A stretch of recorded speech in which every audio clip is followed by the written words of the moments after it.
For some women, the burning desire for vengeance is a dangerous emotion. Revenge is the #1 motivator of murder. It's a very powerful force. And deadly revenge can be taken anywhere.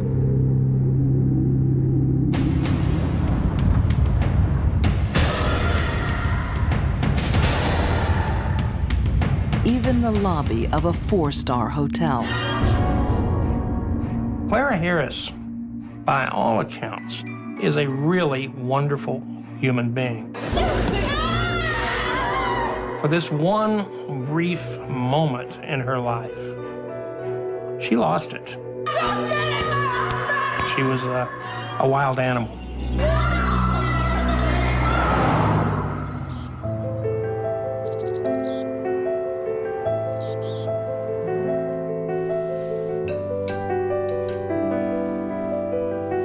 Clara Harris emigrated from Colombia and found the American dream. Oh, hey, girl. Hello. What's up? Looks good. College education, marriage to a wealthy dentist, a lavish home. But the dream has a fatal flaw.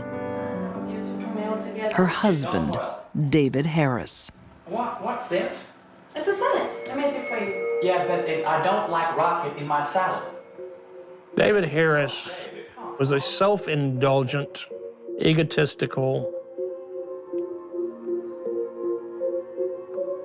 clod. Everything about David was have the best of everything, have the best looking woman, have the best car, have the best house on the block, which they did. Texan author Stephen Long says that while David Harris seems to have it all, he still wants more. He wants his receptionist, Gail Bridges. Gail Bridges is a little cutie. She's a pretty good-looking woman herself. So it was a situation where David just wanted it all. For months, David cheats on Clara Harris, barely covering his tracks. The affair became quite obvious to the employees in David's orthodontist's office. And one of them eventually went to Clara and told her.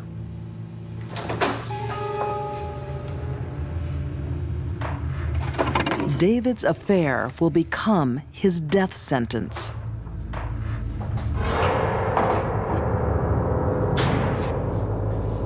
Hey, Noah. Where have you been? I've been out with the guys. Out with Gail, you mean? When Clara found out her husband was having an affair, her world ended. I am your wife! I am your wife! To lose her husband was to lose everything that was important to her. Do you love her? Do you love her? Her standing in the community, how others saw her, everything. And she could not deal with that. A shattered Clara won't leave her husband. She responds with obsession about her rival for David's love. She begged him to know about the other woman, demanded that he tell her about the other woman. According to private investigator Bobby Baca, that request sparks a searing comeback. And he said, okay, here's the differences. She has a boob job, you don't. She has little feet, you have big feet. She's got no fat. No fat. She's perfect. She fits better in bed with me than you do. She's smaller, she's more petite. You're fat, she's not. She basically made him tear her ego down. For David to tell Clara he was having an affair with another woman was like stabbing her in the heart. But to give her details and compare her to the other woman was like turning the knife. Clara couldn't take it.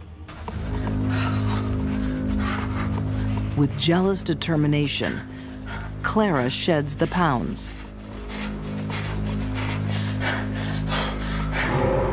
But the affair goes on.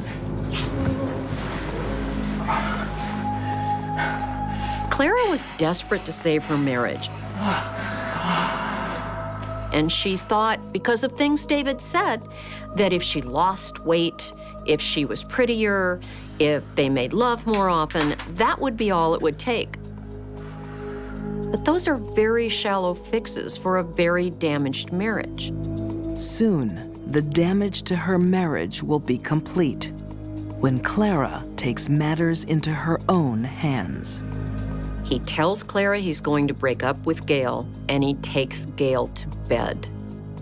He couldn't possibly have been thinking about what Clara would do.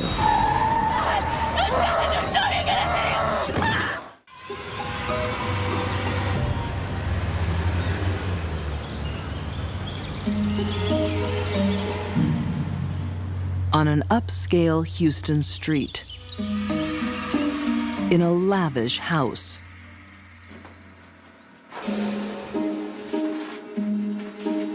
a marriage is on the rocks. Clara Harris is becoming desperate. There's no evidence that Clara has any kind of psychiatric disorder. She had cheating husband disorder. For her, big problem. Dentist David Harris has been caught having an affair with his receptionist, Gail Bridges. His next lie will turn this once loving wife into a killer. David told Clara that he was going to meet with Gail and break off the relationship once and for all. But Clara doesn't trust her husband anymore.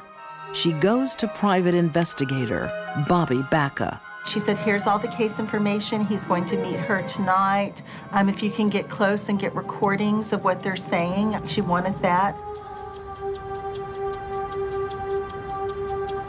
Bobby puts one of her team on the case. She soon discovers that David Harris has no plans to break up with his lover, Gail. He went up into a hotel, checked into the hotel. He was with the other woman. Wait a minute, sexy boy. And at that point, we just wait for them to come out and video them coming out. And there's no reason why a married man would be alone in a hotel with another woman unless there is adultery. Oh, I can't believe it. And he lied to me and he's down here. Right, Mom. I'm so sick of it. Mom. When Clara learns the truth from the PI firm, I'm so furious. she snaps. Just leave it, just leave it. Enraged, she makes 16-year-old stepdaughter Lindsay phone her father Harris. Daddy, you have to come home, Bradley. See. with a lie to lure the lovers out. All right. Okay. Good. Thank you very much. And that is where our story really becomes incredibly violent, because she saw them come downstairs, get out of an elevator, hand in hand.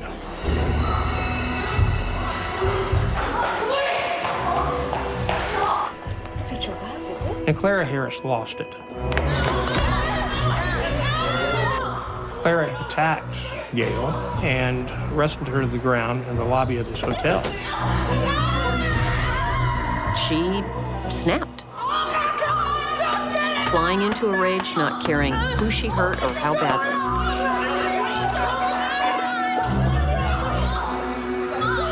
It's more than just a struggle. Clara's vengeful fury is shocking. The fact that Clara attacked Gail, and then once she was pulled off, went back and bit her. She's acting like an animal. Then, the final humiliation. David Harris told her, it's over, Clara. You've blown it, it's over. And he walked out with the other woman. But it isn't over. This fight is about to enter its final bloody round. I don't think there was much going on in Clara's mind at the time of the attack. Just needing to destroy the two people who had destroyed her. If she had a gun, she would have shot them right there. If she'd had a knife, she would have stabbed them. She had her hands, she had her teeth, and then she had her car.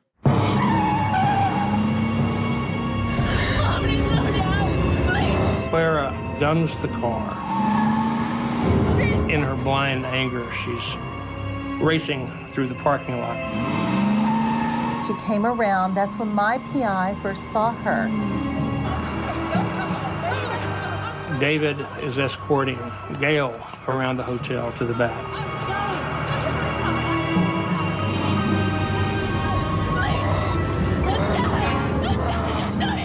David pushed Gail. He did not get out of the way. Clara hit him. According to my investigator, when Clara's car struck David, his face hit the dash and his teeth were flying everywhere. There's more horror to come. As Clara turns the car.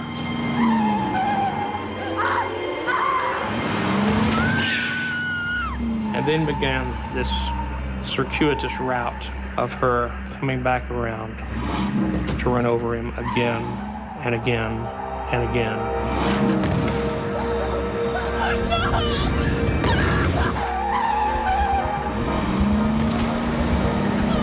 Every time that car went over David Harris, it was like a meat grinder.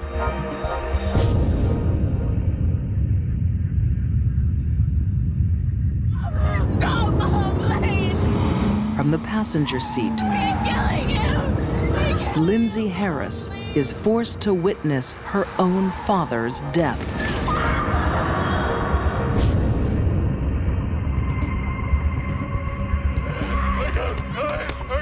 Clara stopped the car and got out and grabbed David, who was at that time barely breathing. And she picked him up and said, "David, look at what you made me do." Clara Harris is found guilty of first-degree murder and sentenced to 20 years in prison. I think Clara killed David because David killed their marriage. After years of belittlement and an ongoing affair, Clara could not be pushed any further. The only way to end that kind of pain was to kill the source of the pain. It's lucky that Gail wasn't also killed. The problem is that Clara Harris loved David too much. She loved him to the point that she was willing to kill to keep anyone from having him. Unfortunately, it was David who she was willing to kill.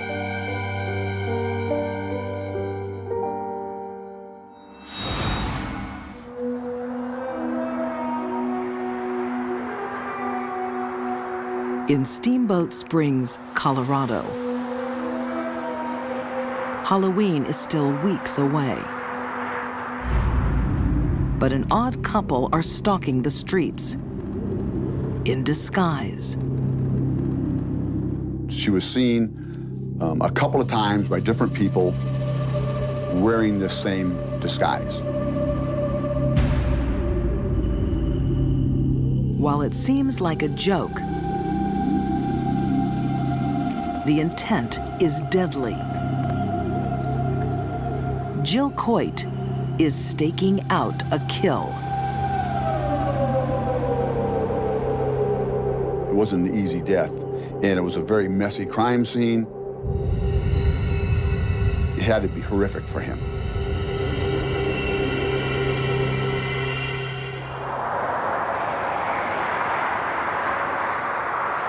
In the tight-knit ski town of Steamboat Springs,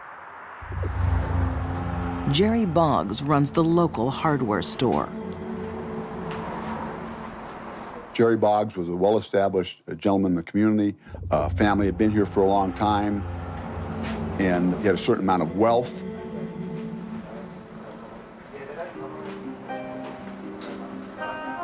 single mother Jill Coit is new to town. Jill was the kind of person that fit in very well. She was very outgoing, a very friendly persona. Jill and her sons are renovating a local bed and breakfast. She soon becomes a regular at Jerry's store. I think when Jill came along, she showed an attraction to him, and that was exciting to him. And he fell head over heels in love with this woman. Writer Stephen Singular has investigated Jill's past. When she was young, she was quite attractive. A beautiful, peachy type of complexion, dark hair. She thought she had a little bit of Native American blood in her, and so that was a bit exotic.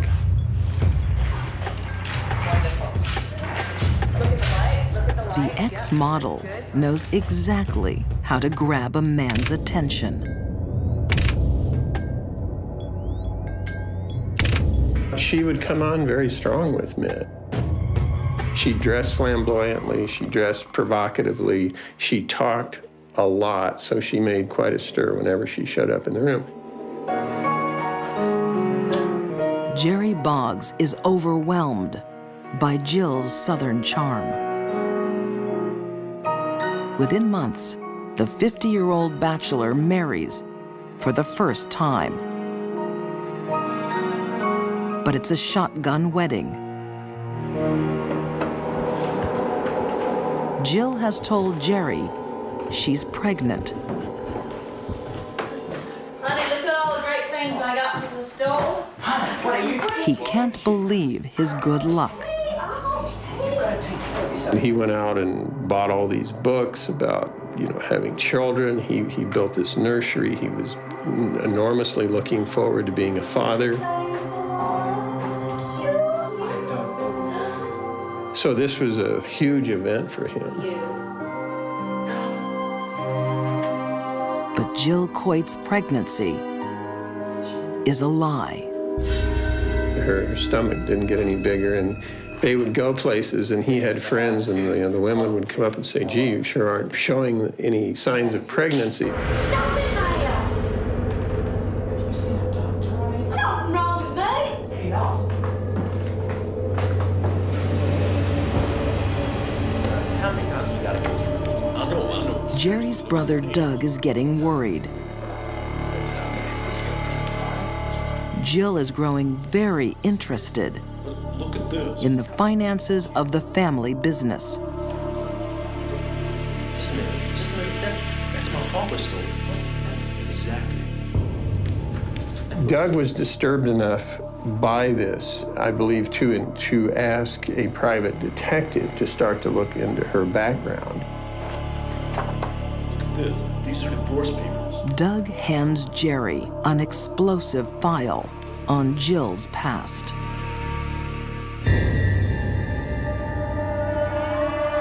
Jerry had found out that Jill was a massive, massive fraud. Jill Coit has been married 11 times.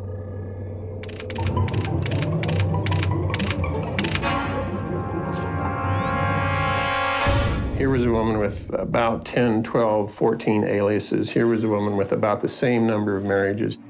Where did you get this stuff? It's all. Here was a woman who had probably been involved in a number of insurance scams and financial scams. This one thinks she's untouchable. She had really gotten away with a lot of criminal behavior. This woman is dangerous. Jill saw marriage as a means to an end, a way to get money from men. And this fortune-hunting bigamist is still married to husband number 7. Shocked to his core, Jerry annuls their marriage. Jill doesn't take it well. Jerry interfered with her financial plans, which I think is her motive for everything she does, is greed and money. And because Jerry was interfering with those plans, she had to eliminate him. Okay, what? It wasn't an easy death. It had to be horrific for him.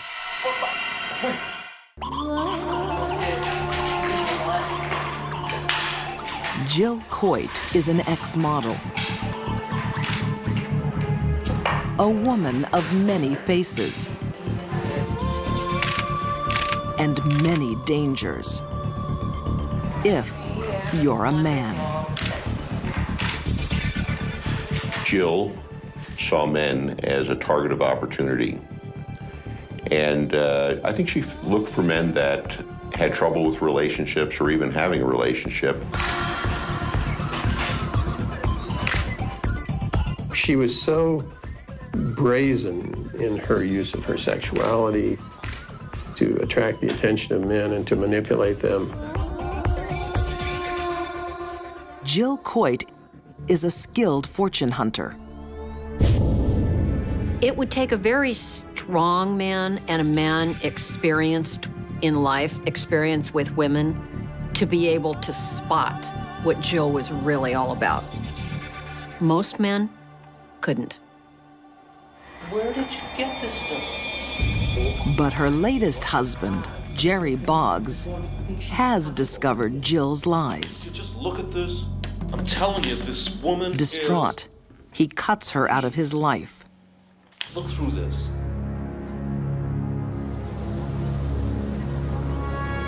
Now Jill wants revenge on Jerry. To get it, she tangles a new man in her deadly web. Michael Backus. She convinced him that Jerry Boggs was a bad person, and she convinced him that the only way to get rid of this bad person is to kill him. Jill returns to the house she once shared with Jerry Boggs. Okay, what? There was an altercation. Stun gun was used. Jerry went down. I want you to die! Please!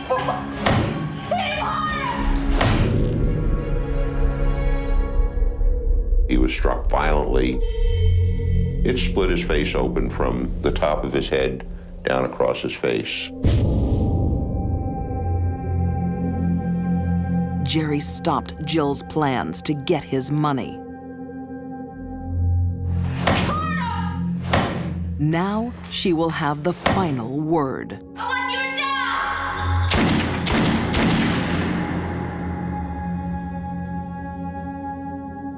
die! Jill shot him in the back with the .22 caliber pistol. This man didn't go easy. Jerry Boggs died a very painful death. The man didn't have to be tortured the way he was tortured.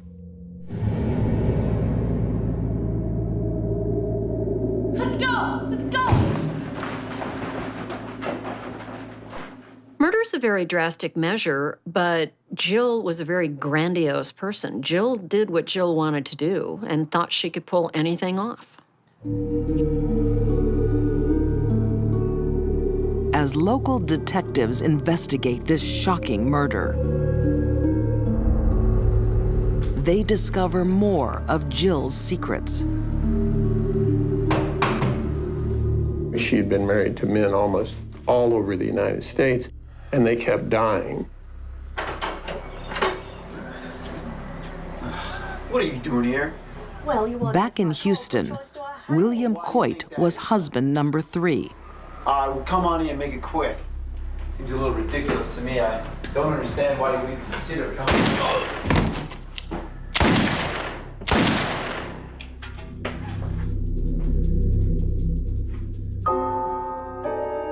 William Coit was shot very similarly in the manner of Jerry Boggs.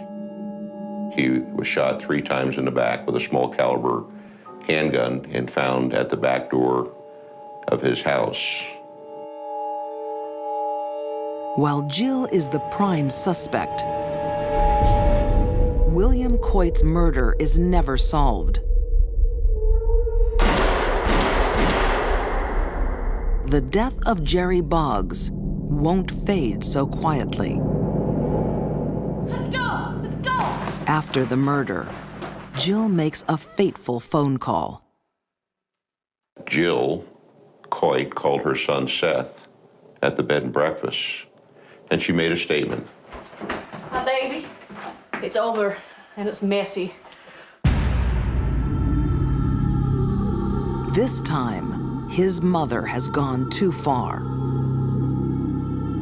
When he learned that Jerry Boggs was dead, was absolutely terrified. The last thing he wanted to do was to be involved in this. Her son's testimony helps close the case against Jill Coyte.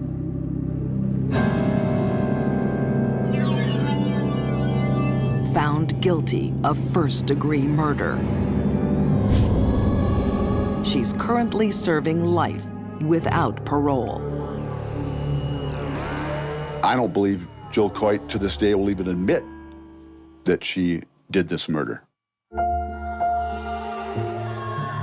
She's a woman without a conscience, and I don't think she's lost a night's sleep over it. Whatever was in her that keeps the rest of us civilized was not there. She is a cold-blooded killer. And if we didn't catch her, rest assured she would have killed again. I'd say she's a bad girl.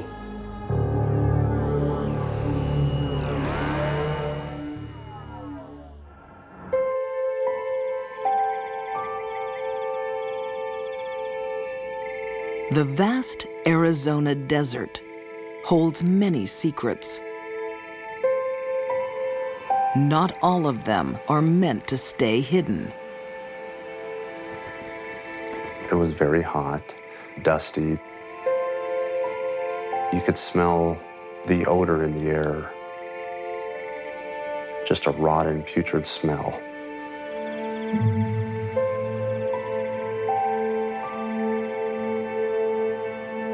October 2004, Phoenix detective David Barnes is called to investigate the contents of a mysterious container. I remember looking down into the tub and just seeing just a torso and seeing the white flesh of a stomach area of a portion of a man. The dead man has a story that Detective Barnes will never get over. How could she do that to the father of her son? Over. He'll be around this somewhere. There he is. He's the cowboys. At age 44, Jay Orban thinks he has it all. Gotcha. His business is booming.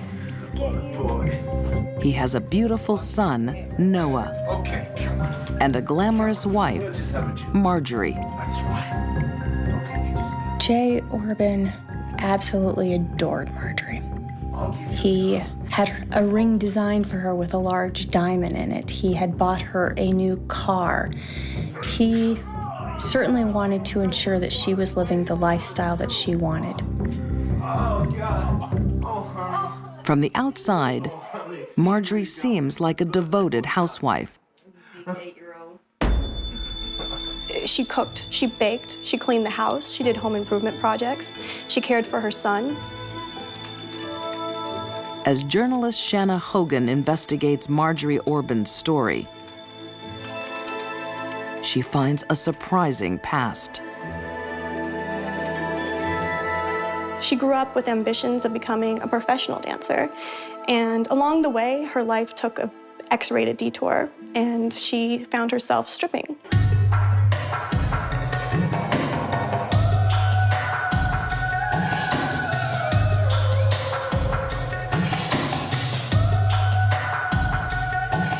Marjorie loves having an audience of male admirers.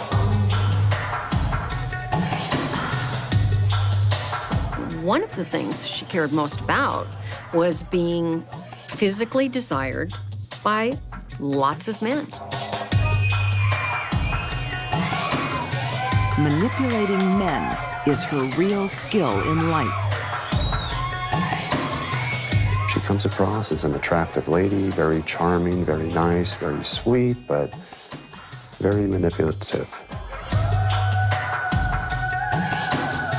She was very good at using others to get what she wanted. But Marjorie is getting older, and something in her life is missing. She was able to convince people to give her things, but the one thing that she could never have was a baby. Then, one night in Vegas, a man from her past appears.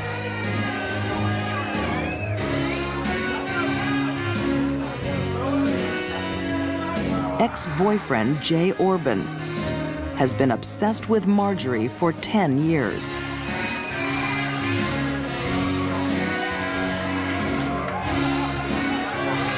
Jay was a businessman. He was a wealthy entrepreneur. And every city he traveled to, he looked for Marjorie. Desperate for her love, Jay makes Marjorie an offer she won't refuse. Marriage and the baby she wants so badly. But with Marjorie Orban, nothing comes for free. She made him a bargain. If she would come to Arizona and live with them for 2 years, and if after those 2 years she wasn't pregnant, then she would leave him. For Jay Orban, it will become a pact with the devil.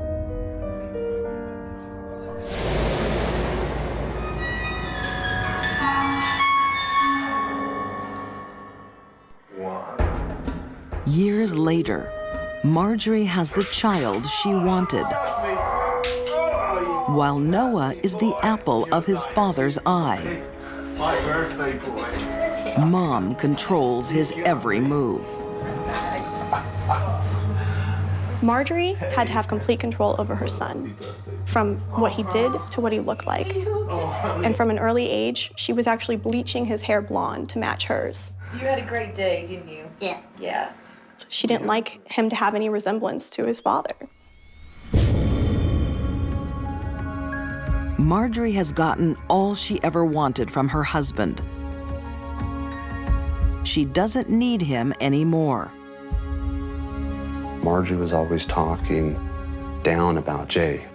What a bad person he was, what a horrible lover he was, you know, how disgusting he was. But to discard him through divorce will leave her broke. I believe Marjorie was to get about $700 or $750 a month for child custody. That's it.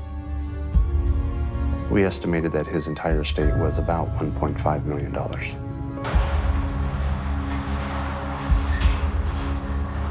To his beloved wife, Jay Orban is worth more dead than alive. On September 8th, 2004, Jay Orban came home early from a business trip. It was his 45th birthday, but he never made it inside the house.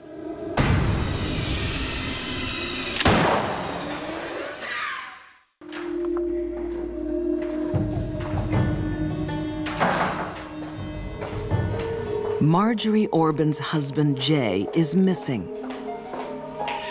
Instead of grieving, she's having the time of her life. She immediately started to drain the bank accounts. And she bought a $12,000 piano immediately. She had the house repainted. She bought new patio furniture, new water fixtures for the yard. She was maxing out the credit cards. And also, she was hoarding cash.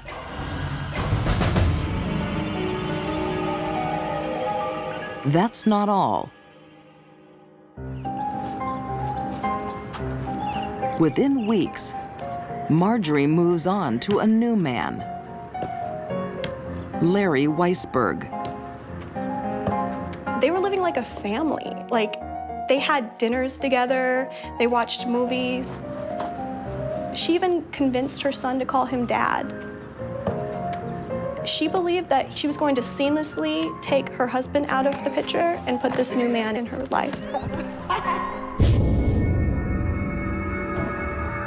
Airbrushing one husband away for another is nothing new for Marjorie. Marjorie was married 7 times before the age of 34.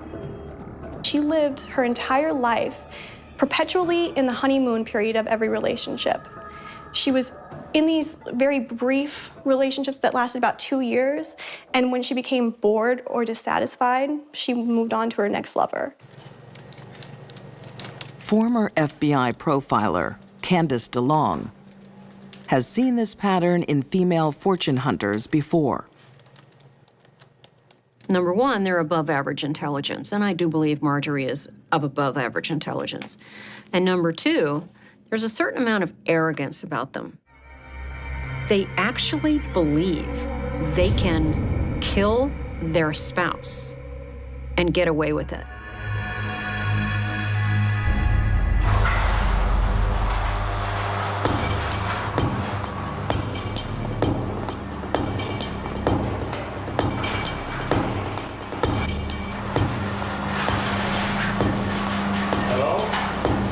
The night Jay came home, I don't believe he suspected anything was wrong or anything was going to happen to him.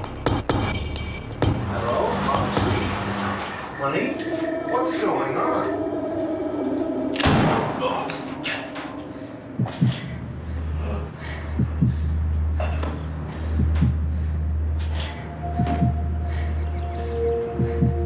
Jay was taken by surprise and he was killed instantly. Now Marjorie's plan turns macabre. She freezes Jay's body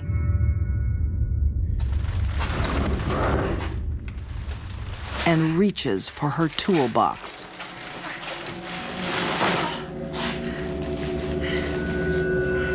She actually was a woman who was very well versed with tools. Her neighbors would say that when they heard a saw going, they would joke, "Oh, there's Marjorie again with her saws."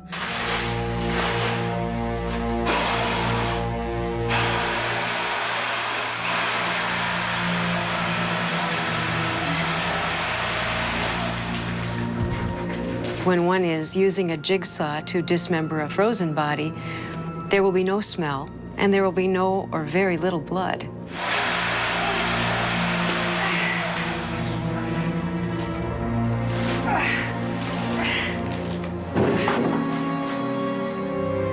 When one is cutting frozen tissue, it's like going through wood.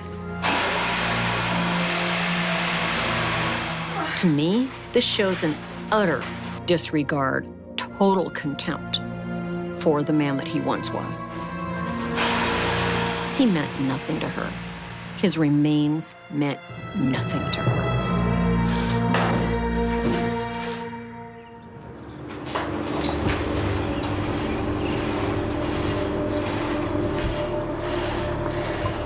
With Jay on ice and the evidence cleaned up, Marjorie has almost committed the perfect murder. But greed is her undoing. She discovers that with no body, there's no insurance payout for another 7 years.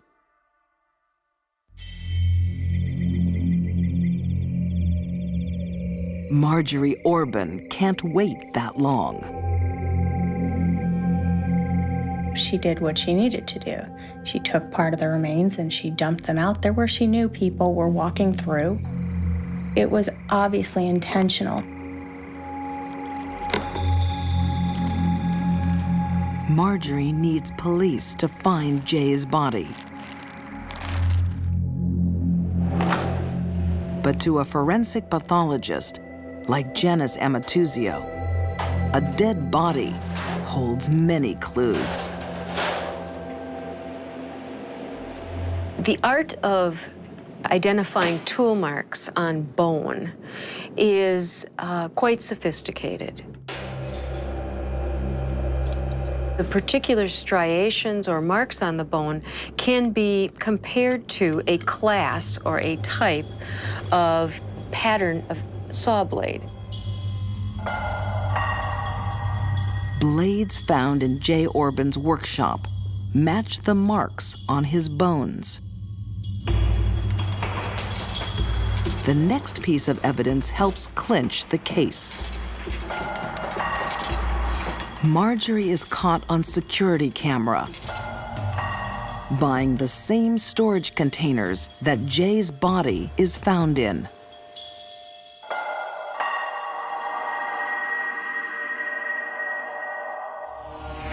Marjorie Orban is found guilty and sentenced to life without parole.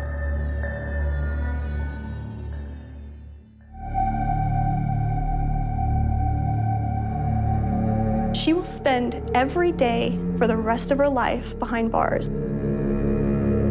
She will be there until her hair turns gray and time has erased all trace of beauty from her face.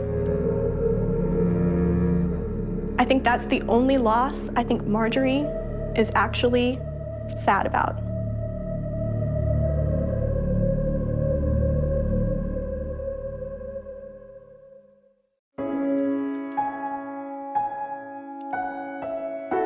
A few years ago, I had to get a post office box because a lot of our mail... Russell Stager is a man afraid. ...seemed to be disappearing when she got home first. Afraid of his own wife. Now, here's my question. Why every time I turn around is she running off to the post office box? The high school football coach puts his fears on tape, just in case.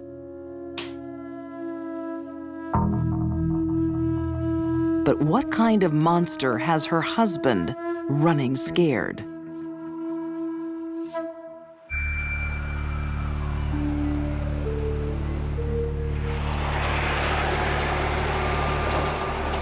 Durham, North Carolina, 1988. Barbara was kind of like the pillar of the community. She was church-going, Sunday school teacher. To the outside world, Barbara Stager seems a fine, upstanding woman.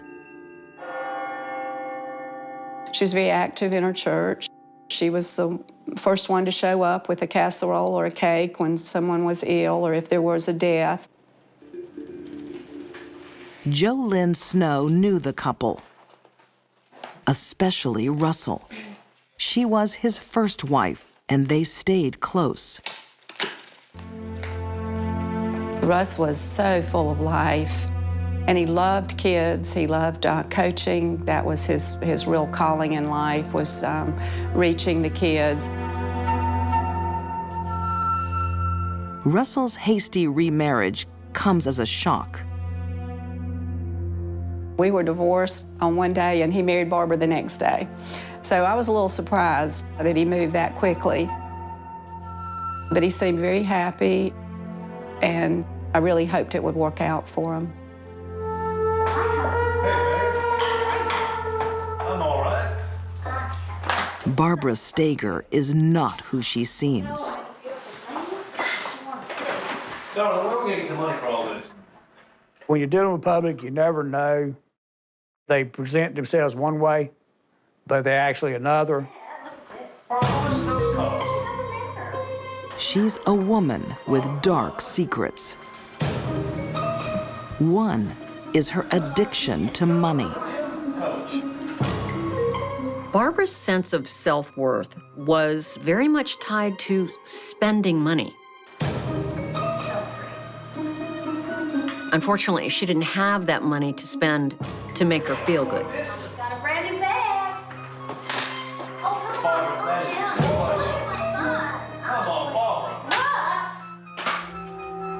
Russell can't control his wife's spending. She was obtaining loans, and she was lying on the loans.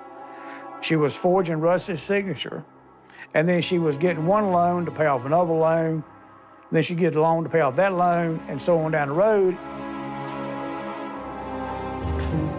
Lying and stealing aren't Barbara's only sins.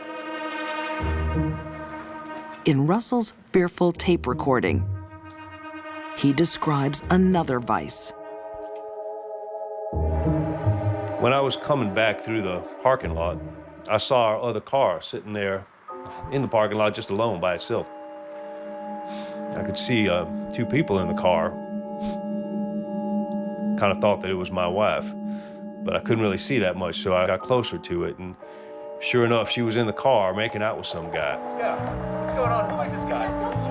What are you doing? He had found her with another man on the day that her grandmother was to be buried. He was just devastated.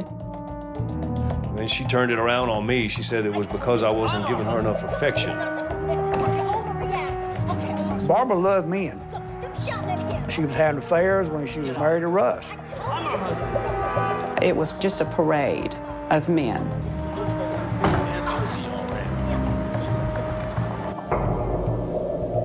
Barbara is addicted to sex.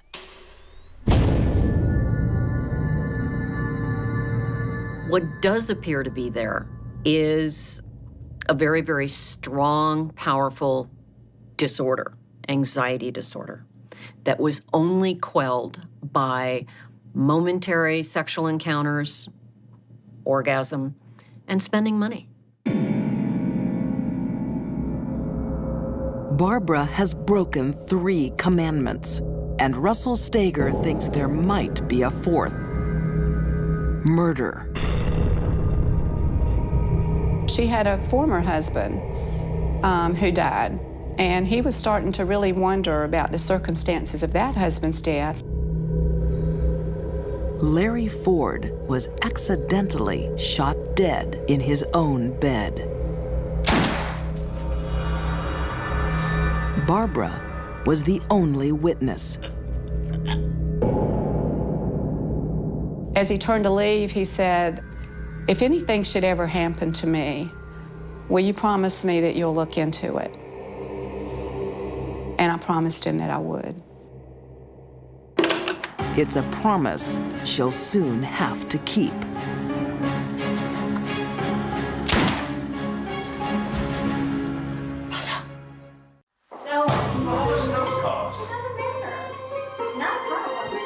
Russell Steger's wife, Barbara, is out of control. She has lied to him, stolen from him, and cheated on him.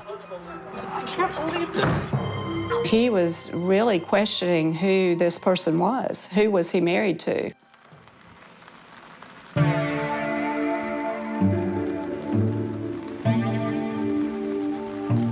Now Russell is finally unraveling her web of lies. And he's desperate to record his fears. A few years ago, I had to get a post office box because a lot of our mail that was coming to our house, bills and stuff, seemed to be disappearing when she got home first.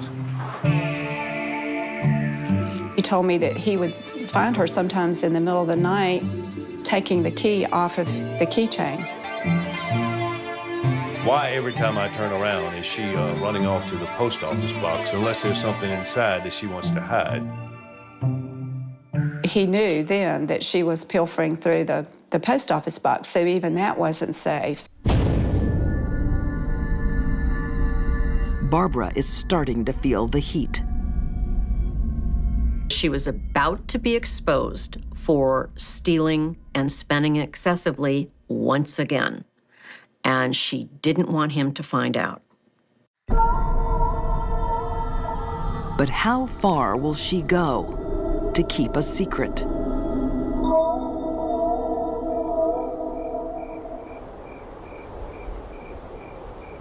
Just before dawn on a winter's morning, Barbara is woken by a mysterious noise.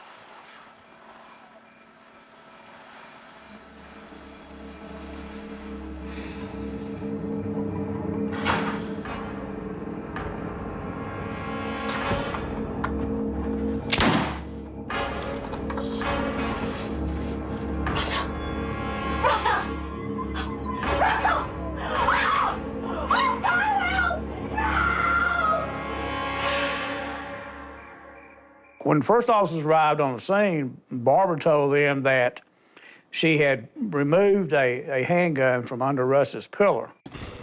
What's happened here, ma'am? And that while she was removing it, it accidentally discharged. And it just went off. It was just accidental. And I've said to him... The problem is, it's an accident she's had before. And then so I got Russell's gun. Well, you know, he keeps it under the pillow, and I just dragged it. With her first husband, Larry Ford. And, you know, went off. When we learned about Larry Ford's death, that sent off a lot of signals, particularly when we learned that he was killed under similar circumstances. Same kind of weapon, at his house, happened in the middle of the night, just like Russ. So that raised all kinds of flags. It was just accidental. Something about Russell's shooting just doesn't add up. In the house, because, you know, they're really dangerous and everything. Russ was an expert in firearms. He was in the National Guard. You know, sometimes they just go off. He was an excellent marksman. He was a safety fanatic. I knew that he would have never, ever slept with a gun under his pillow. The police are also skeptical. The gun, it had two safeties on it. It has a real small trigger guard. It was not a hair trigger. In order to fire that weapon, you have to intentionally insert your finger in the trigger guard and pull the trigger. I don't think there's any way you could accidentally discharge it. The chances of a woman losing her husband in her own home to an accidental gunshot wound is extremely remote. That it would happen twice to the same woman is mathematically probably impossible.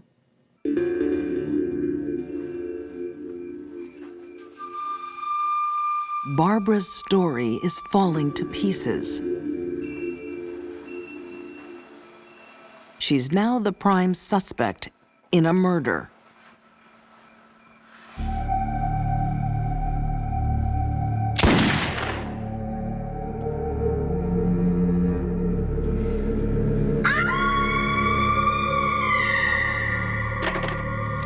And the evidence is tied together by a voice from beyond the grave. This is Russell Steger. This is January 29th, 1988, and it's 10 of 2. That tape was made on a Friday afternoon. He was shot and killed the following Monday morning.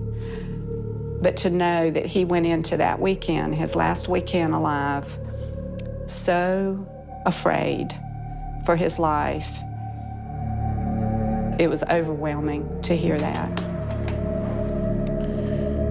When I was coming back through the parking lot, I saw our other car. I don't think she thought she was going to get caught. Why would she? She got away with it once before.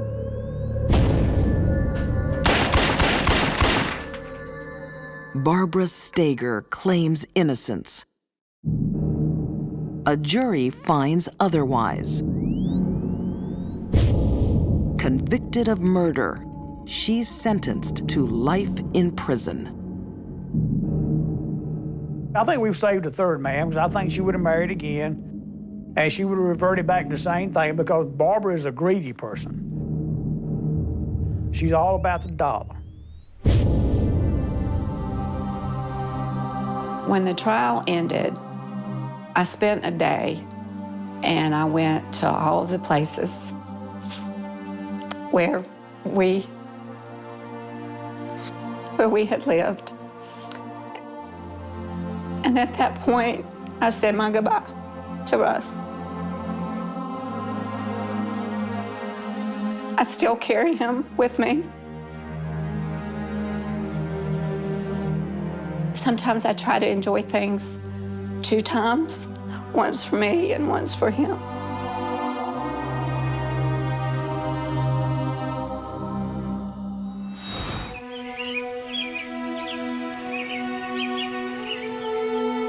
It's early morning in Selmer, Tennessee. Pastor's wife, Mary Winkler, is taking her daughters on a road trip. She was taking them to the beach. She had always wanted to take them to the beach.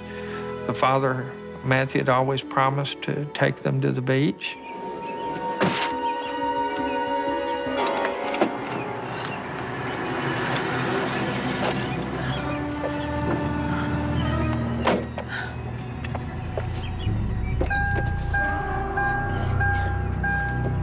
Okay, girls.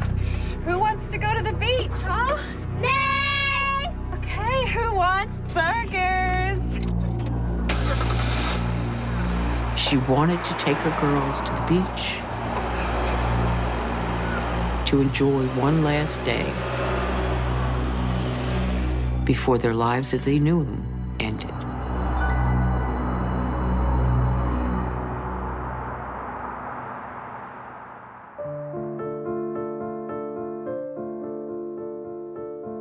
When the Winkler family is missing from church that night, Hello, Matthew? Mary? elders go to their home to find out why. Everything looks in place. It's quiet. There doesn't seem to be any reason to be concerned. Matthew? Mary? Matthew? Until they walk into the marital bedroom. Matthew? Drew, quick, come in here! And there they find the body of their preacher laying dead and cold on the floor.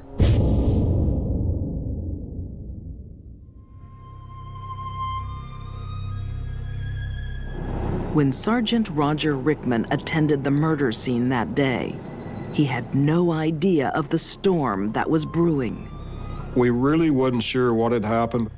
Mary was not there, the children were not there. We didn't know that, that they had been abducted or what. Selmer is about to become the center of a case that will divide the country and shake a devoted congregation to its core. Enticed me, and I was enticed. For whenever I speak, I must cry out. For 2 years, Matthew Winkler has been pulpit minister at the 4th Street Church of Christ. Matthew came from a line of preachers, his father and grandfather. That's what he did in life. That was his vocation. Matthew's career means he is always in the spotlight, and so is his wife, Mary. If you're a preacher, or a preacher's wife, or a preacher's child in a small town, you're constantly under a microscope. But away from the eyes of the congregation, Mary is under even more intense scrutiny. Look, we got French fries. They're really yummy. Now that's a healthy meal, isn't it? He expected more of Mary than anyone should expect of a human being. Yeah, sure you can. This was a marriage where the husband was in charge and made all the decisions. Okay.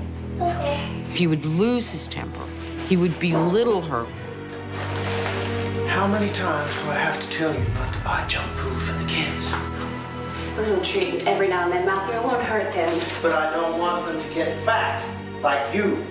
He was, I believe, very emotionally abusive. Criminal profiler Candice DeLong believes years of subservience took their toll on Mary's self-esteem. We know the effects of ongoing verbal abuse from a husband to a wife has a long-term deleterious effect. It beats the spirit down. Throw that in the bin. They begin to believe what the offender is telling them, which is that they're worthless. Don't talk back to me. That's your ugly coming out in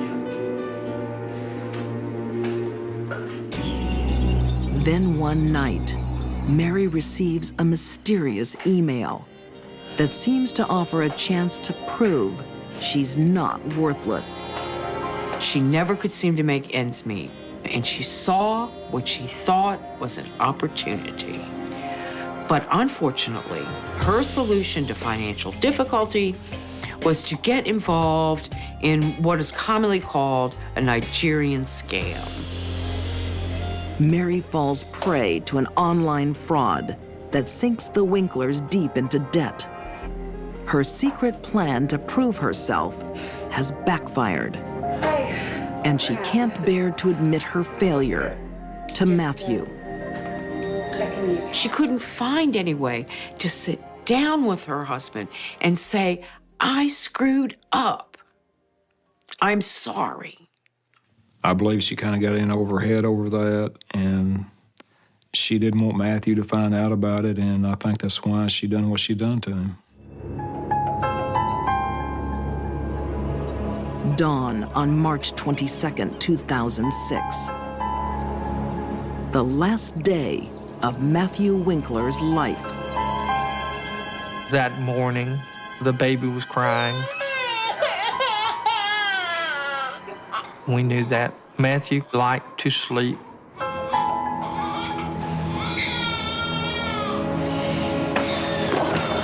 He kicks her out of the bed, go make the baby shut up.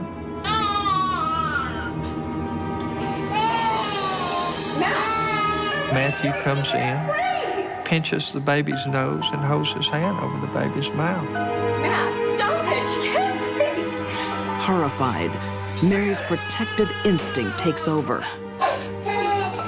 Mary said that he suffocated the baby. That was Mary's choice of words. A momentary squeeze like that I would not call suffocation, but Mary did. And I think that raised up some internal rage. Mary is seething. She wants to confront Matthew. I think she was at her wit's end, and now she wasn't the one being punished. Her children were being punished. But Mary knows her husband won't listen to her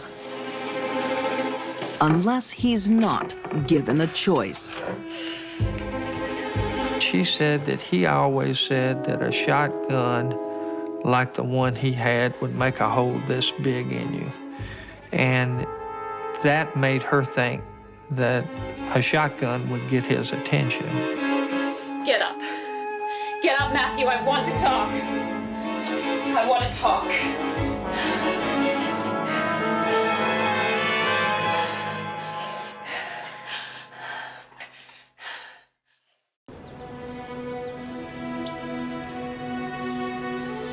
A tranquil morning in Selmer, Tennessee.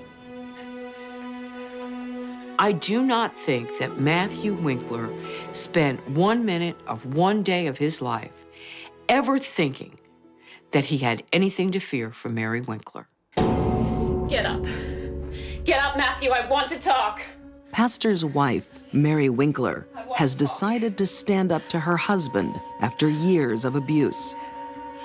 What happens next remains in dispute to this day. We only know what the physical evidence shows us, and we only know what Mary tells us. Mary got the shotgun to get his attention. Get up. Get up, Matthew. I want to talk.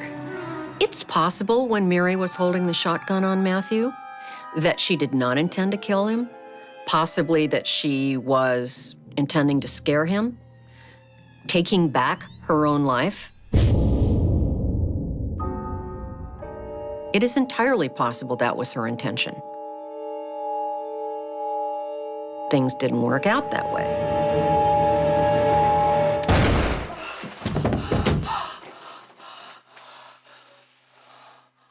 she shot Matthew in cold blood while he was sound asleep.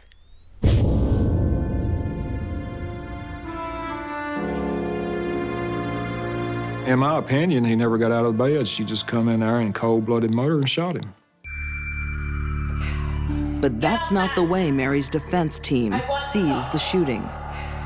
There were some pillows on the floor where he had kicked her out of the bed earlier that morning. And I believe that she lost her footing. Get up, Matthew, I want to talk. Finger was on the trigger and it went off unintentionally. Did she intentionally shoot him? I don't know. I can't say. I don't believe she did. I believe that our theory was that she either lost her balance standing on some pillows that he had kicked off the floor, or she went into some type of catatonic state and shot him and doesn't remember shooting him. Investigators later find the telephone disconnected. The telephone had been unplugged from the wall, in my opinion, to keep him from calling 911. Taking the shotgun, Mary leaves her husband to die. Then she took her 3 little girls, packed them into their car, and hit the road. For 2 days, America holds its breath, fearing the worst for Mary and her kids. The search for them ends in Orange Beach, Alabama. There was no one holding Mary. There was no one threatening her girls. It was just Mary and her 3 little girls at the beach. It was time for Mary to answer for what she'd done. Just place your left hand on the Bible and raise your right hand. Put on trial for her husband's murder. It is Mary who will emerge as the victim.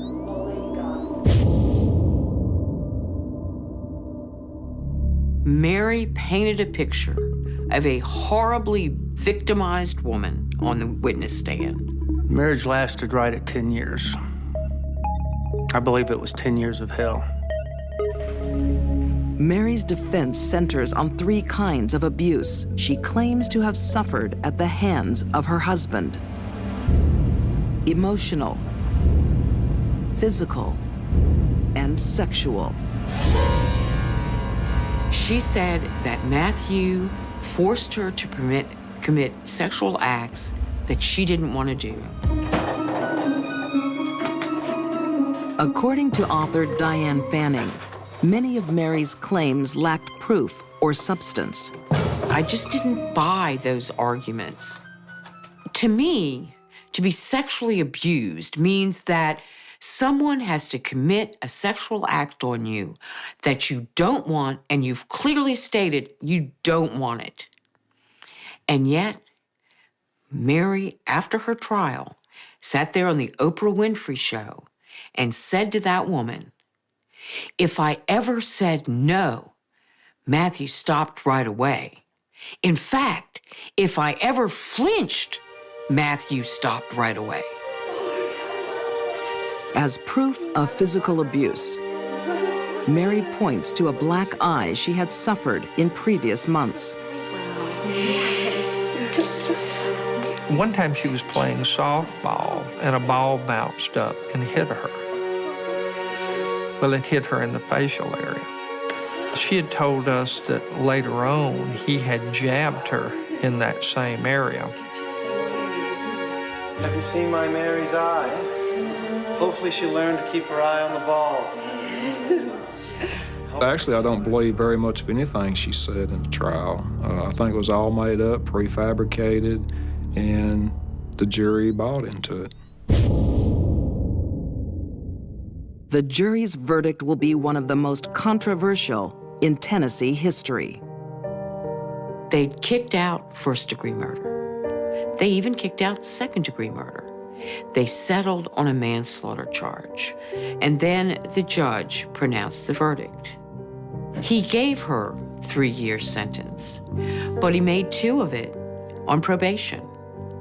Then he took away the time she served in jail before she got out on bail. And suddenly Mary had a sentence of 61 days remaining to serve. So Mary, who shot her sleeping husband in the back, would serve 2 months in prison, and part of it in a mental health facility, and nothing more. Mary got away with murder. For defense attorneys Leslie Ballin and Steve Faris, the verdict is a triumph of justice. It was an outstanding outcome. We took a person who had no voice in the system, and we spoke for her.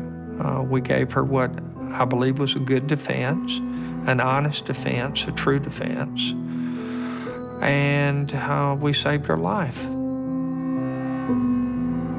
Today, Mary has custody of her 3 children and has begun a new life. It's a happy family, certainly one without a father in the house, but she is doing great now, just super. I describe Mary as a cold, calculated murderer. She premeditated Matthew Winkler's murder, and she followed through with it. I'm actually today still concerned for her kids because, you know, if she could do this to her husband, she could do anything.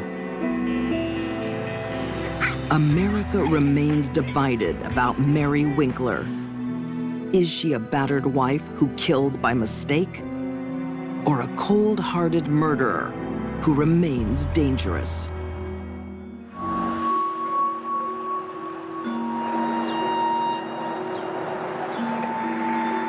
Death can occur in the most ordinary of places. In 1997, a husband's life ended here. His blood flowed down the gutter into the street. He was just a good guy. He didn't deserve this kind of treatment from anyone. I still find it appalling to think about. The first shot caused a tremendous amount of pain and panic.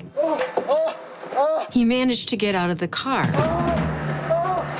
What was going on in his mind? I've got to run away.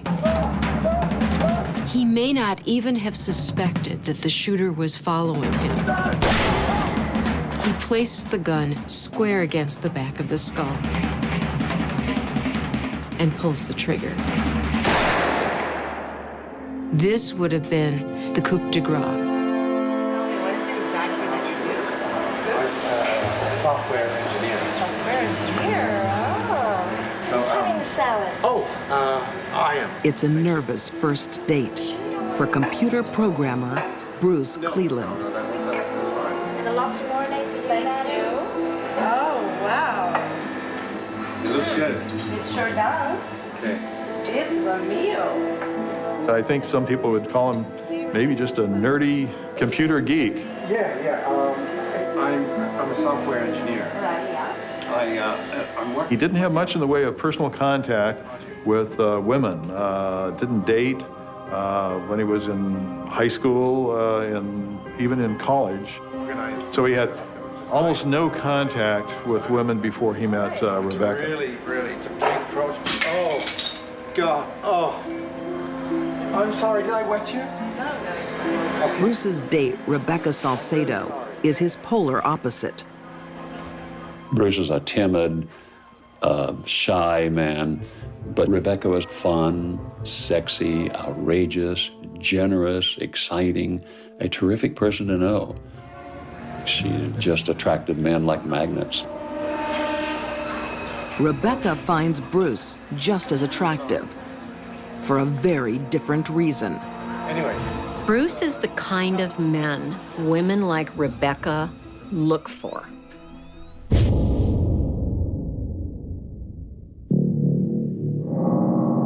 He didn't stand a chance.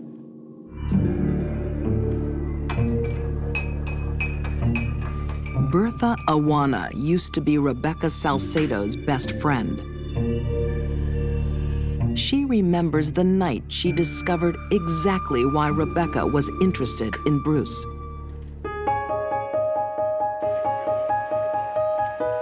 Thank you. Cheers, girlfriend. She wanted me to meet the man that she was going to marry. I said, well, where is he? And she's like, oh, no, he's not here. I just want you to meet him through this. So she handed over a paper. And I said, what is this? And she says, this is his credit report. Look at it. And I saw like he had all these high credit limits and all these credit cards. Oh my God. His wallet is packed with credit cards. And I just laughed because she was silly that way. So I just took it like, okay, whatever. You know, it's another one of her silly games. Trading love for money is a game Rebecca's been playing since she was a teenager. When she was 15, she married a man so she can get him his green card. He was gonna pay a lump sum of money. And I was not comfortable with that at all. I just thought it was the wrong thing to do. And that's when I began to see that she was very interested in money. Coming from a poor family of Mexican immigrants, Rebecca has a dream. A dream of being rich. And she'll use her best assets to get there. She would like to wear very low-cut dresses and expose herself whenever she had the opportunity. And she used that to her own advantage in her relationships with men. When she went to a bar, I don't think she ever bought a drink in her life. She would go to a bar and she would always, all night long, have somebody buying the drinks for her. Rebecca's latest catch will be picking up a lot more than the bar tab. Her plan is to take him for everything he's got. Marry me. And Bruce just walked right into her trap. I love it. And he fell for it. Hook, line, and sinker. But this whirlwind romance won't have a fairy tale ending. It just shocked me that she would be capable of such a horrible thing. You need a top-up, girlfriend. A bachelorette party for Rebecca Salcedo. She was very outgoing. She had a kind of a bubbly personality. People liked her. She was always the life of the party. Despite being engaged, Rebecca likes her lovers tall, dark, and often. She had numerous affairs with various men, including her own cousin, Alvaro, who was a male stripper.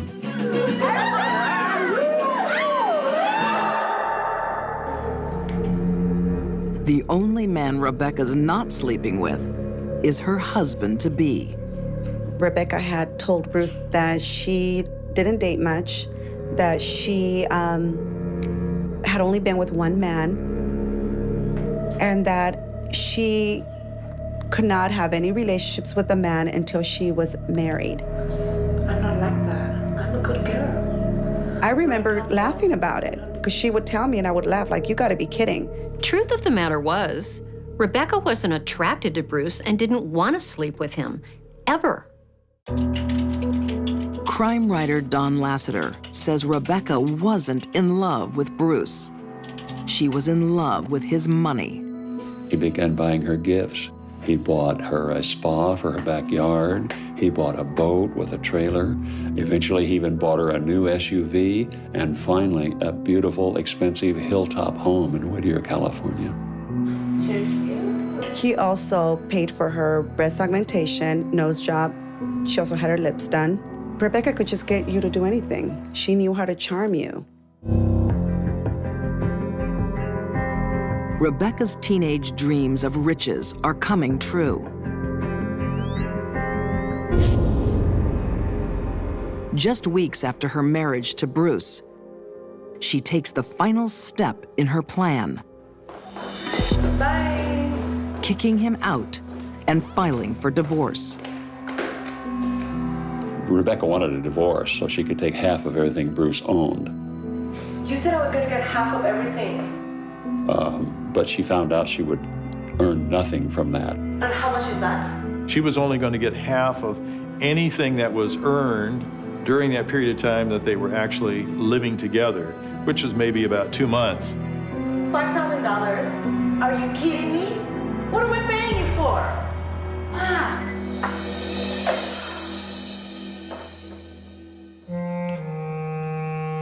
Prosecutor Ron Bowers believes this is where Rebecca's scheme went from devious to diabolical. Rebecca, who had had her sights on having a beautiful home, having the new car, having all of the furniture, she was going to lose that all. She was not going to get that in a divorce settlement. Rebecca refuses to give up on her dream and embarks on a deadly plan B. In killing Bruce, she would get the life insurance as well as she would get his estate. It is pitched as a night of reconciliation.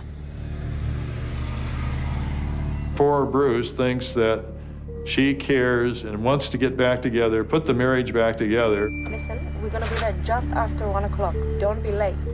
The entire time, And make sure she's wait until I making reach the cell phone calls behind his back, Okay, I gotta go. He's coming. and of course, in Bruce's mind, I think, well, maybe we're going to patch things up. Hi, sweetheart. Maybe things are going to work out. After a romantic dinner where Bruce is plied with alcohol, Rebecca pulls off the freeway.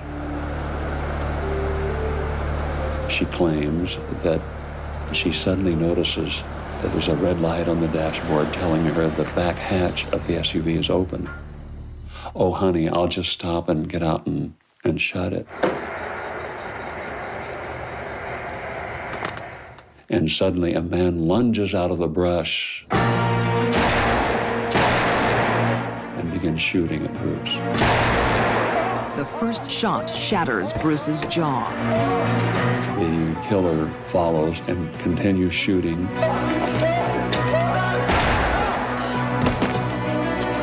The gunman steps up and delivers a deadly shot to the back of Bruce's head. And then runs away. Rebecca is lying behind the SUV as if she had been attacked as well. Her shoes were off, in perfect alignment, as if they'd been placed in a closet. Police arrived quite quickly, and as soon as they arrived, she got up and she said, oh, the carjackers hit me on the head. Who did this to you? The police examined her head. No injuries at all. She shows no concern for her poor husband lying across the street with blood flowing down the gutter. Of much greater concern to Rebecca, They stole my wedding ring. She claimed, oh my, they stole my beautiful ring, they took my ring. her prized possession appears to be gone. I think Rebecca actually thought she was going to pull this off, that she could plan his murder and get away with it. Everything she did was in furtherance of her own greed. Rebecca's greed will also be her downfall. Wedding photographer Beth Lamb visits Rebecca just days after Bruce's death. She talked as if she couldn't live without her husband, you know, the love of her life, and she didn't know how she was going to go on. But Rebecca's sob story is unraveling. I noticed that she had that huge engagement ring on. And then when I discovered that she was claiming it was stolen, I knew it wasn't. I saw it on her hand. So I was able to let the police know. They were able to get a search warrant and they found it.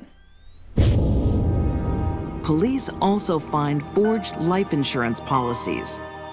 Rebecca stood to gain $1 million from her husband's death. She was also entitled to his entire estate. Pure evil to marry someone and kill them for their money. You know, that someone could really be that calculating and evil.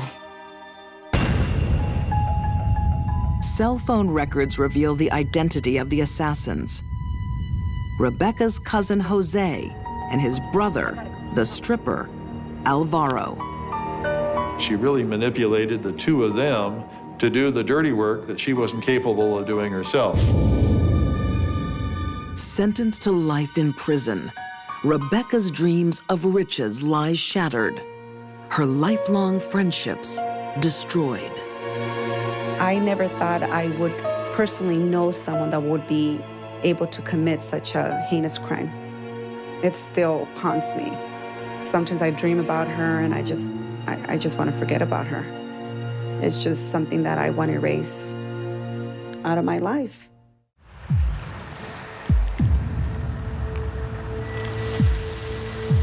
Deep in the woods, a lonely farmhouse holds a grisly secret.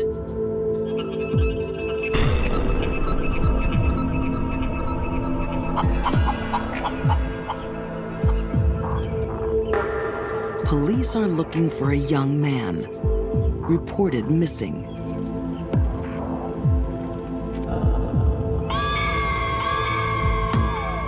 When they went to the burn barrel, they looked in to see what was there.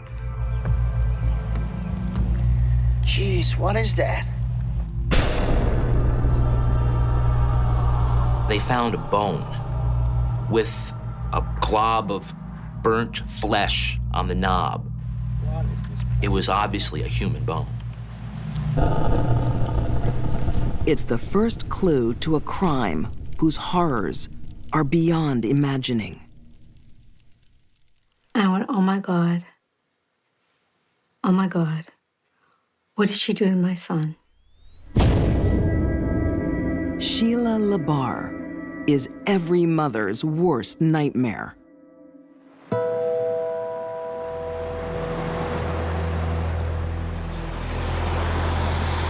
Epping, New Hampshire. A typically quiet New England town. Until Sheila Labar arrives. She's very smart. She would use her wits, use her charm, her southern accent. Well, don't you look fine? Hi, baby. Wow, you like it? You like it? I think it's just so sexy. She's incredibly confident. She was not afraid to flirt. I know it's a little bit delicate, but it's my favorite design. She uses more than simple charm to capture the attention of wealthy doctor Wilfred Labar. Thank you. It looks beautiful. Yeah, I think we... Wilfred Labar placed a Lonely Hearts ad in a magazine looking for some company. Sheila saw this ad and responded to it by sending topless Polaroid photos of herself. You can imagine if you are in your 60s and you're widowed, it wasn't much longer before Sheila moved from Alabama to Dr. Labar's farm. As local journalist Kevin Flynn discovers, Sheila is a demanding partner. A lot of people said to Dr. Labar, you gotta get rid of her. He just seemed unable to extract himself from that relationship. Soon her control over the doctor is complete. Slowly, what Sheila would do was ask Dr. Labar for power of attorney, and she started rewriting his will. And she made herself the executress of the will. A few years later, Dr. Labar is dead. The coroner said it was heart disease, but a lot of his relatives are not sure. They think that Sheila might have poisoned him in order to speed up the process of getting the farm. Sheila inherits Dr. Labar's farm. Soon, she entices young men to share the work and her bed. But living with Sheila has its price.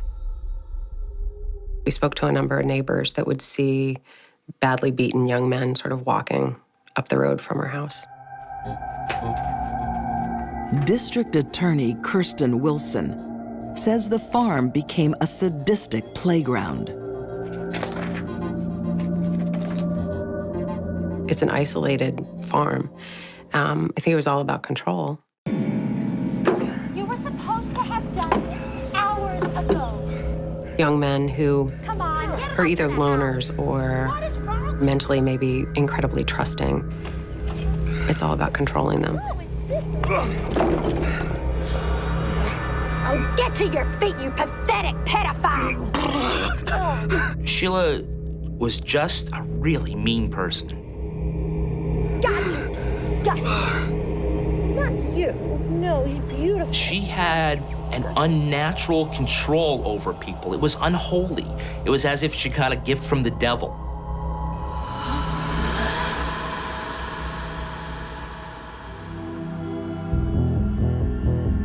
In February 2006, Sheila is on the prowl for a new victim. Someone innocent and defenseless. Someone like Kenny County.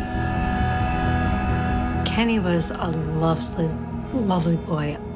He couldn't do enough for you. Everybody was his friend. I was so proud of him. Carolyn Lodge is Kenny's mother.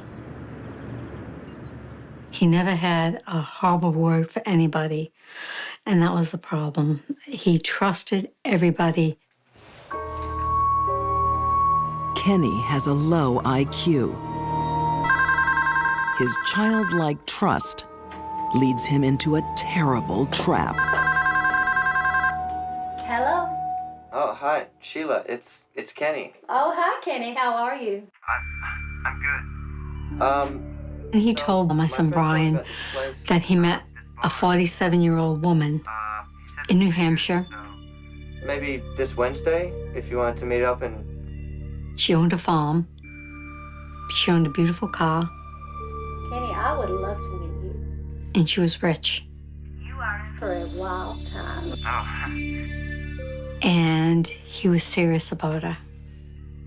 I think I know exactly what would make you happy. Oh. She chose that person. I think you should come over. Someone who was physically weak and mentally weak. I guess so. Yeah. And she did it because she could feed her sadistic fantasies that way. Great. Well, I guess I'll see you soon then. Okay. Bye. Bye-bye. She came down in her car and picked him up, and he never came back.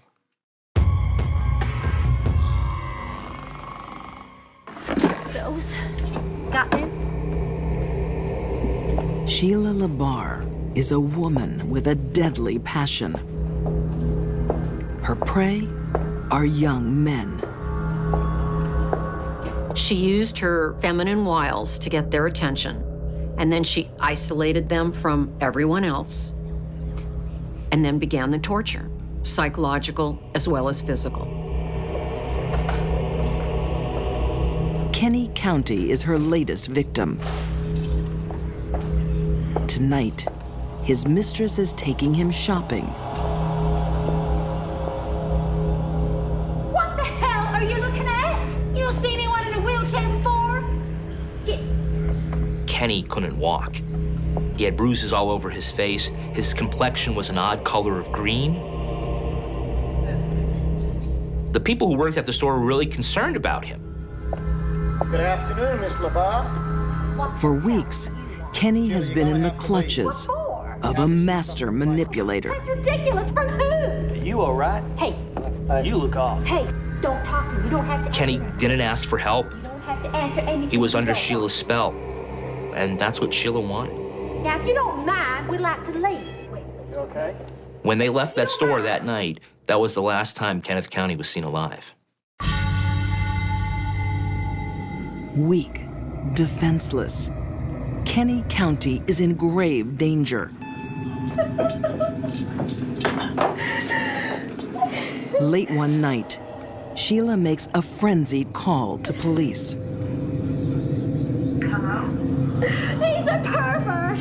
He's a child molester! Kenny County! I can prove it! Sergeant Gallagher received a telephone call from Sheila, and she seemed somewhat frantic. Sheila obsessively records everything she does.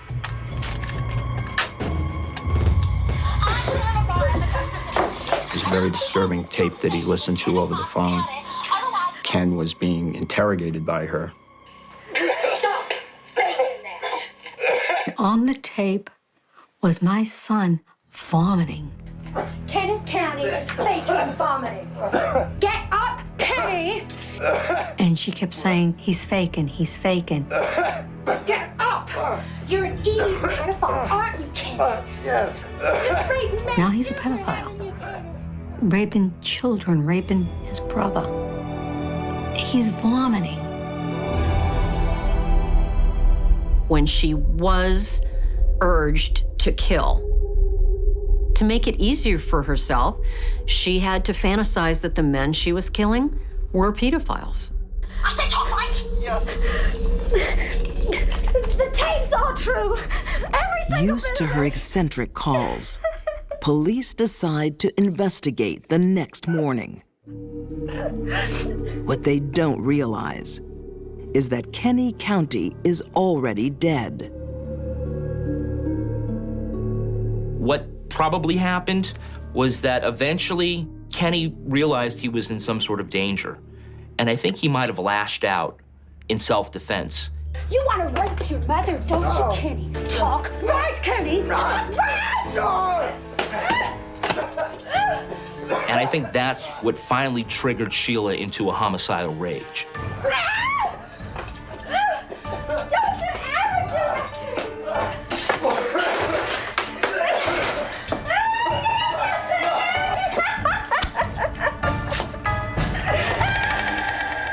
There was blood on the walls, on the floor, there were puddles, there was spray. It was a bloody mess.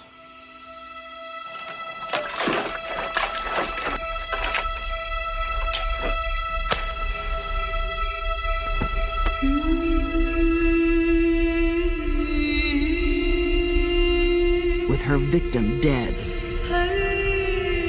Sheila calmly sits and watches him burn.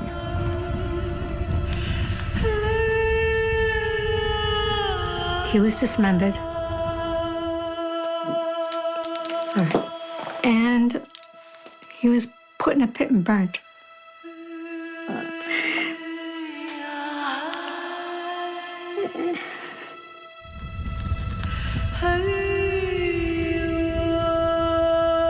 But my son,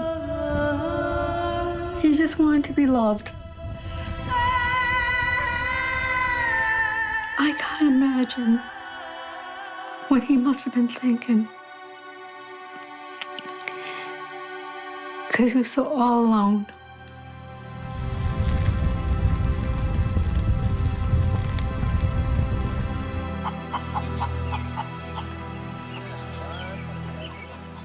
While Sheila tries hard to destroy Kenny's body, forensic evidence gives her away. There was some readily apparent blood spatter. And Carolyn had told us that he had been in the Army for a while. And at that point, we crossed our fingers and hoped that they may have a DNA sample. And they did, luckily for us. A wallet is found in the septic tank. Oh, get to your feet. It belongs to Michael DeLong, another young man who had fallen prey to Sheila LaBarre.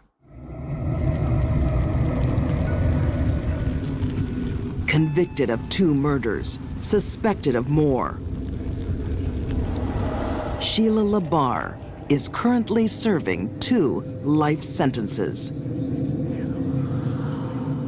The fact that she has to remain for the rest of her life behind bars, she got what she asked for. She'll never see the light of day. Horrible thing is, my son is not here with me. He was only 24.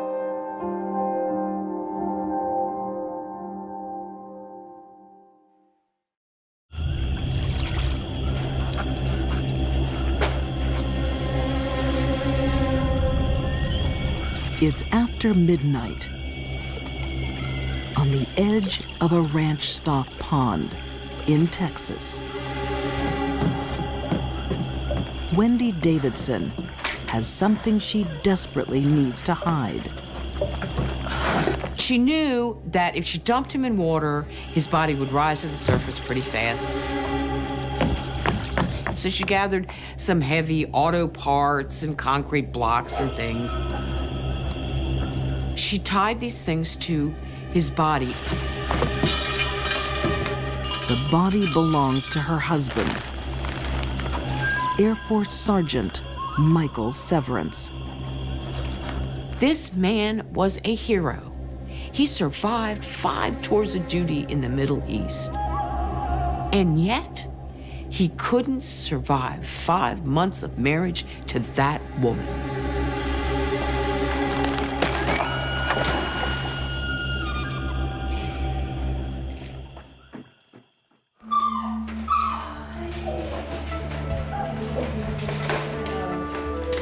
On the outside, Wendy Davidson looks like a smart, successful vet. Okay, open wide. Good doggy. But Wendy's family makes life complicated.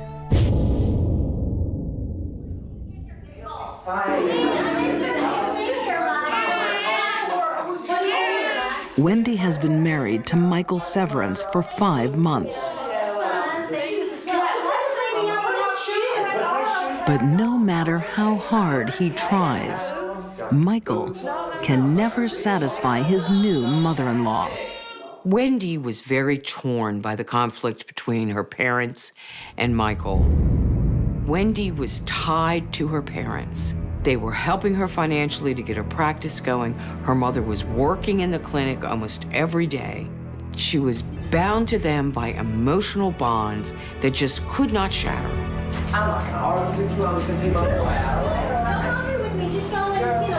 When Michael and Wendy plan a visit to his father in Maine, Wendy's mom doesn't like the idea. The pressure is wearing Wendy down. Somehow, Wendy, in her self-centered, vainglorious way, decided that this was the solution to her problem. That if she got rid of Michael, her life would be fine. It was irrational, it was heartless, it was cold. But that's how Wendy's mind worked.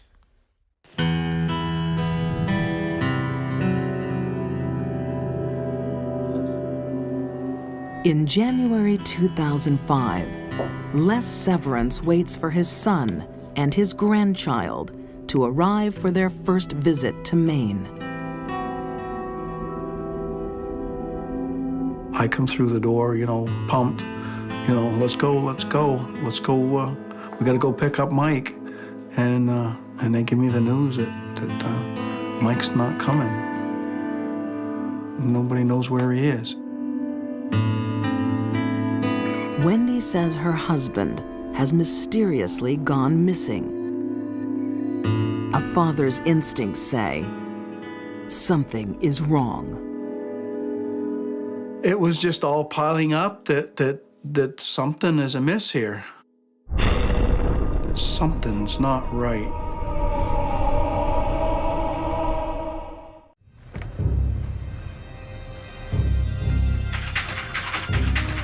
Late at night, Wendy Davidson desperately scours the internet. Her searches will leave clues to a murder. Two things in particular on the computer were a query on polygraph examinations, and then another query on the decomposition of body in water. As Texas Ranger Sean Palmer begins investigating the disappearance of Michael Severance, Michael's wife, Wendy, becomes the prime suspect.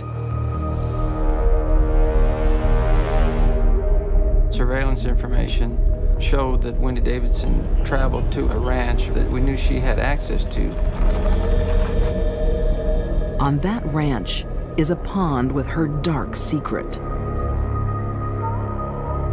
The Texas Department of Public Safety dive team assisted with the search of the pond and ultimately discovered Michael Severance's body.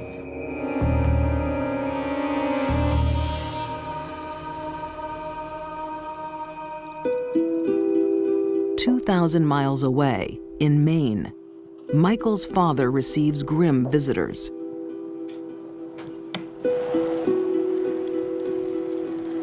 And then when I pulled in the driveway, I see the Air Force plates. And I really had a hard time coming through the door. I stood out in the driveway for probably 15 minutes because I knew. They told me that they had found Michael's body in the pond.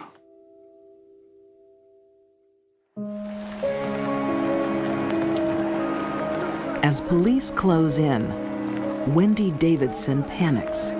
She calls her family to a secluded cemetery and makes a strange confession. She told her brother that I did not kill Michael Severance, but I disposed of his body. She said, because I knew someone in my family must have killed him, and I wanted to protect my family. But all the evidence is pointing to Wendy. One of the things that was critical in the investigation was the drugs that she kept at the clinic.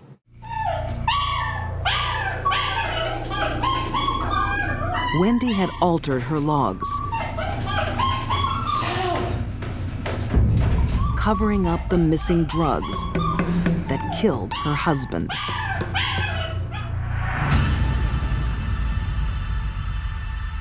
Law enforcement pieced together all the little bits of evidence and came up with a scenario.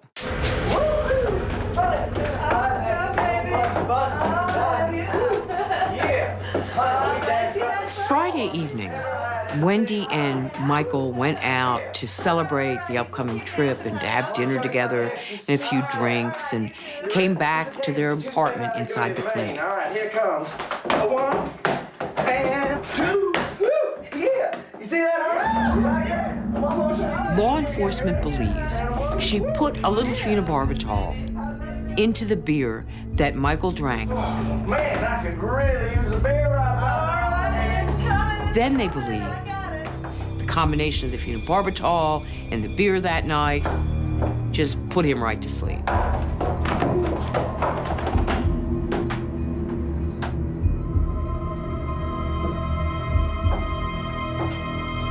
They believe that when that happened, she pulled out a veterinary syringe, filled it with euthanasia, and slammed that thing into the center of his chest.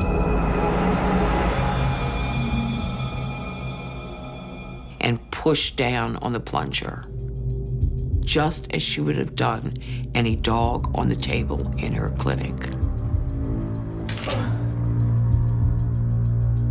Its effect would take place immediately, and death would ensue in 2 to 4 minutes. This type of death is relatively painless. They simply fall asleep and stop breathing.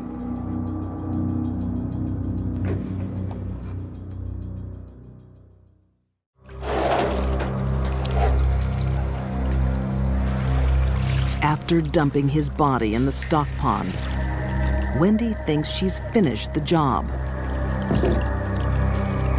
But the investigation later reveals another gruesome fact. Wendy, a couple of days after her husband's death, had gone online and researched what a body does in water. And she went, oops, I made a mistake. I didn't put enough weights on his body. He is going to rise up to the surface.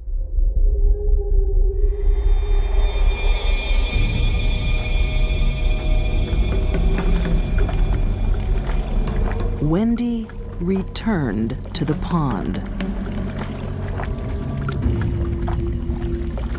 She saw the body was indeed rising.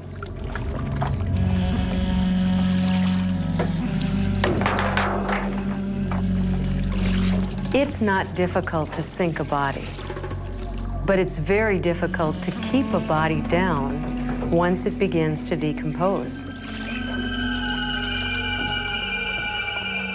The process of decomposition and the manufacture of gas in the body is relentless and ongoing. Wendy has to get rid of the evidence one more time. She took out her blue veterinary knife and stabbed his body 41 times.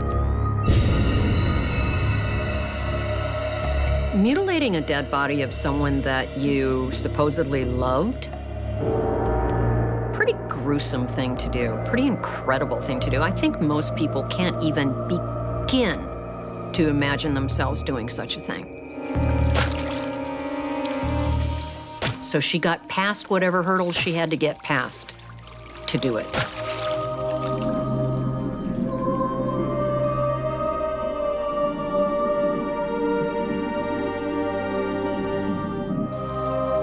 After her arrest, Wendy enters a plea bargain.